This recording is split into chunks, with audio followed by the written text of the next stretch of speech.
Ipapakit ako sa inyo kung paano kainin ang matinding init kahit sa disyerto gamit lang ang tamang paghinga. Libre ito, walang kailangan gamit at gumagana kahit saan, lungsod man o Sahara.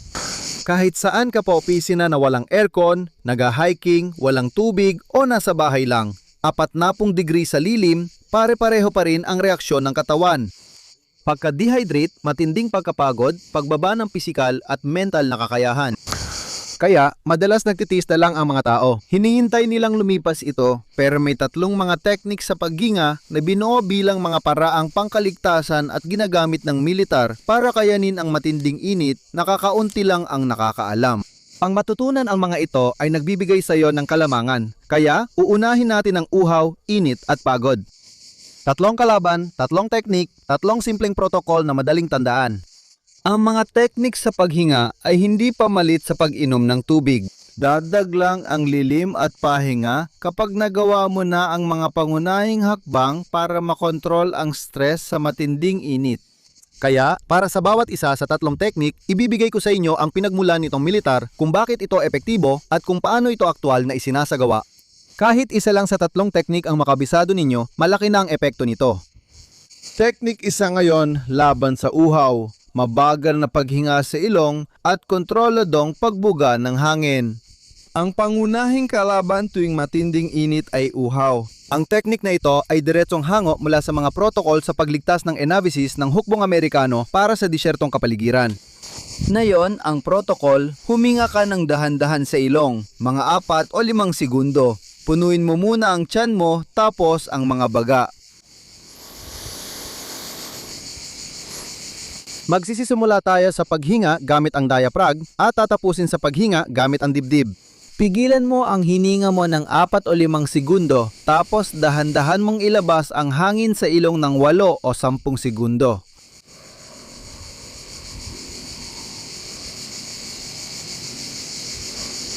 Gawin mo ito palagi, lalo bago ang mahabang lakad, kaya ito ang proseso na pinag-aaralan natin.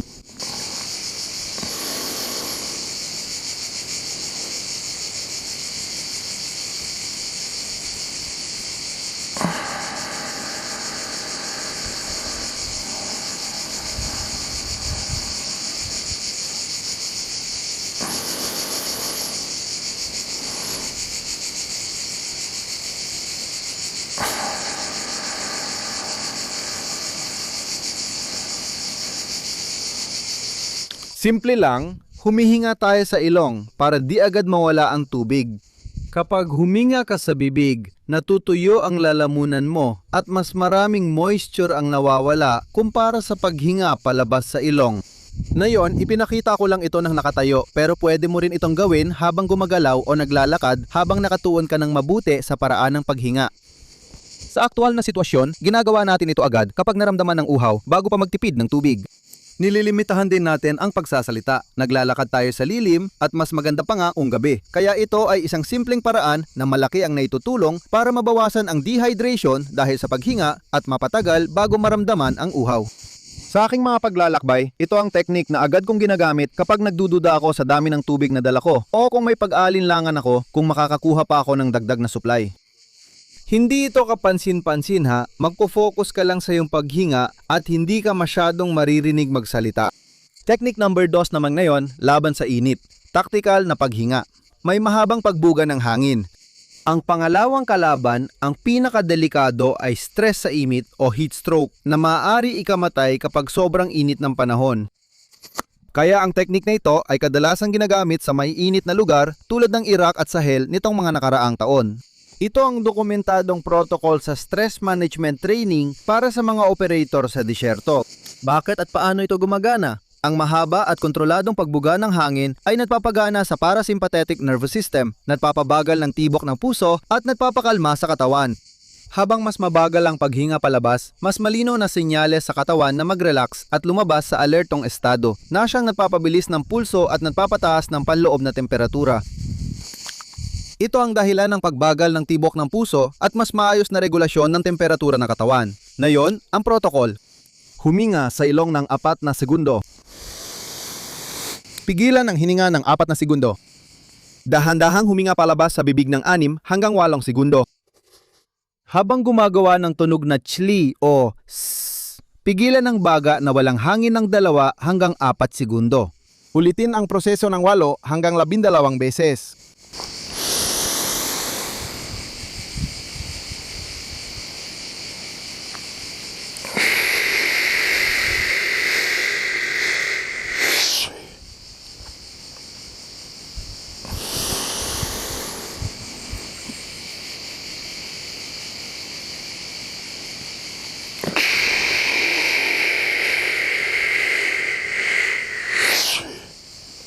Uulitin ko, ginagamit ang teknik na ito sa mainit na panahon, pahinga o bago ang aktibidad. Perpekto ito para bumaba agad ang tibok ng puso at maiwasan ang overheat ng katawan. Kakaunti lang ang nakakaalam nito. Teknik 3 na tayo, ang huli, laban sa pagkapagod, parisukat na paghinga. Ang huling kalaban ay pagkapagod na napapahinto sa'yo, kaya sikat ang parisukat na paghinga, isa sa pinaka na dokumentong tehnik. Ginagamit ito ng maraming mga peeling unit, lalo na sa hukbong Pranses. Itinuturo ito para makayanan ang kakulangan sa tulog, mahahabang lakaran at stress sa operasyon. Lalo na sa survival training sa matitinding lugar.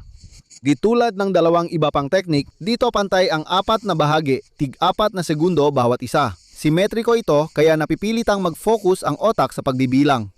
Imbes na pagod lang ang maramdaman, habang regular na nabibigyan muli ng oxygen ng katawan, doble ang epekto nito, mental at physiological.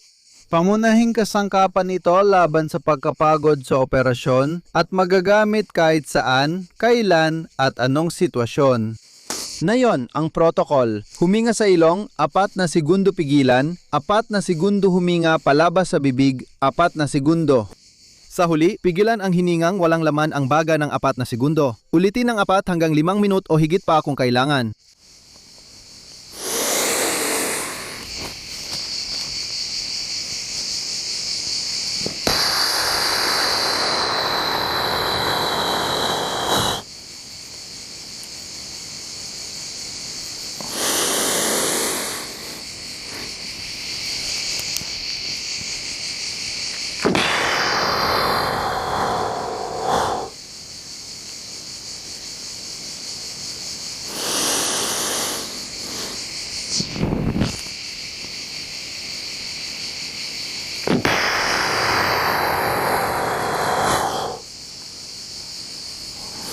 Pwede mo rin gawin ito nang hindi madiin, gumagana pa rin.